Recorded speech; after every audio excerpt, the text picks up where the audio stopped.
In today's episode of Deep Mind Mastery, we're going to explore why intelligent children often end up feeling isolated and struggle later in life. This audio includes subtitles to help you follow more attentively and absorb the concepts at your own rhythm. Why do so many gifted kids grow up feeling trapped, out of place, and utterly alone? They were meant to be ahead, celebrated, destined for success. They were complimented, rewarded, told they'd achieve greatness. But somewhere along the line, that promise shifted into pressure. The praise became a cage, and now many of those same children, the ones who once stood out, are facing hardship in adulthood. They lack motivation, they feel out of sync socially. They struggle to begin, to persist, or to truly connect with others. The most troubling part? They don't know why. Externally, everything appears fine. They're still intelligent, still capable, but internally, there's a persistent feeling of disconnection. It's as if life is happening around them, and they're merely observers. And there's an explanation for this. Many smart kids tie their entire identity to their intelligence. When that happens, the very trait that once set them apart becomes the trap they can't escape from in adulthood. So let's unpack why this occurs, and more importantly, how to break free. Because this isn't about failure, it's about a survival mechanism that no longer serves you. And once you understand how you ended up here, you can begin the path toward change. As children, our sense of self is basic. Kids cling to a few qualities and build their identities from them. A child might define themselves by their love of Pokemon or chicken nuggets. It's simple and one-dimensional, but that's normal. That's how identity begins. It's shaped by interests and labels. And one of the most powerful labels a child can receive is, "You're smart." That label sticks. It gets reinforced by teachers, parents, peers. It becomes central to how they view themselves. And for a while, it feels incredible. Being the smart kid brings attention, admiration, and an easier path. You don't need to study as much. You grasp things quickly. You stand out. But here's the hidden cost. When you're praised for being smart, people aren't praising effort, they're praising ease. You get complimented for solving things quickly, for earning high marks without trying, for instant understanding. And over time, you absorb a damaging belief. If I'm smart, things should come easily. That belief will quietly sabotage your future. Because when things no longer come easily, when you struggle, fail, or can't grasp something immediately, it doesn't feel like a normal challenge. It feels like an identity crisis. You think, if I'm truly smart, why am I struggling?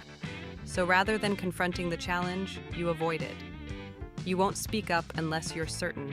You won't play unless you're sure to win. You won't pursue passions that might expose your weaknesses. Slowly, your world contracts. You stick to what you already excel at. You protect your image, the flawless smart kid, rather than risking something new. And that's the trap.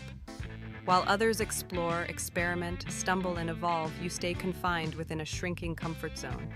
The longer it lasts, the harder it becomes to break free. Eventually, you realize your identity is fragile. You can't afford mistakes. You can't afford to appear foolish. You can't threaten the foundation you've built.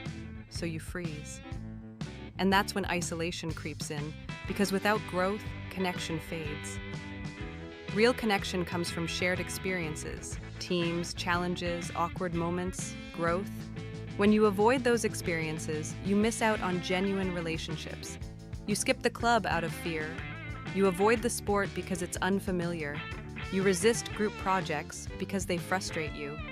Unknowingly, you remove yourself from the rhythms of social life. Yet the need for connection remains, so you fall back on what you know, your intellect. You analyze people instead of relating. You study behavior instead of participating. You simulate conversations in your head.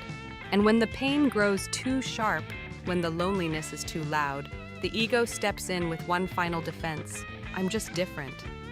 You convince yourself others can't relate because they're not on your level.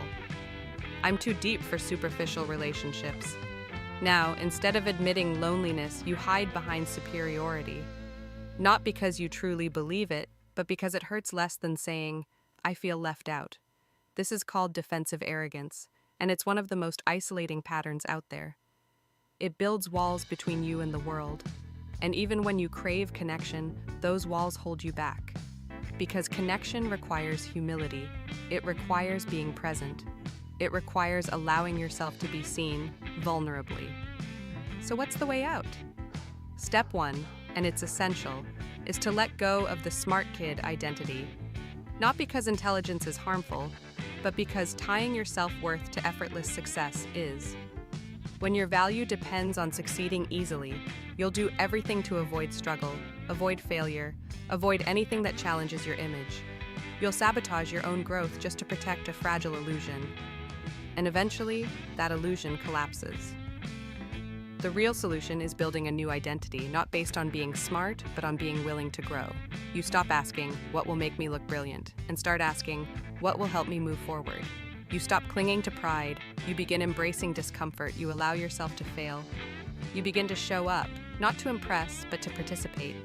Yes, it's awkward. Yes, it's difficult, it feels like a step back.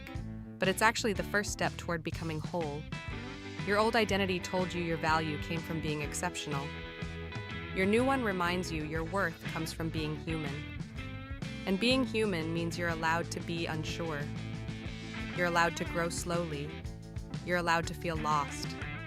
You're allowed to not have all the answers. But the only way forward is to take action. Not perfect action, not polished action, just real, imperfect, honest steps. So if you feel stuck, numb, or always disconnected, if you've spent a lifetime trying to be the smartest in the room and now you don't know how to be anything else, this is your starting point. Let go of the story. Stop aiming to impress, start aiming to be real. Because you don't need to be the smartest person in the room to belong there. You just need to be the one who shows up, even when it's scary, messy, or unfamiliar. And if you can do that, if you can release the version of you that needs to be above it all, you'll start to experience something you haven't felt in a long time: connection. Not because you earned it, not because you proved yourself, but because you were finally ready to step off the pedestal and join the rest of us. And that world? It's not so bad.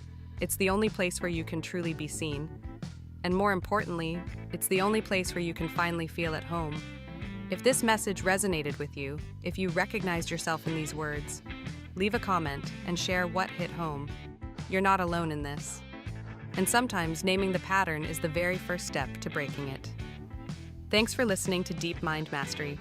Take care of your mind, and I'll see you in the next episode.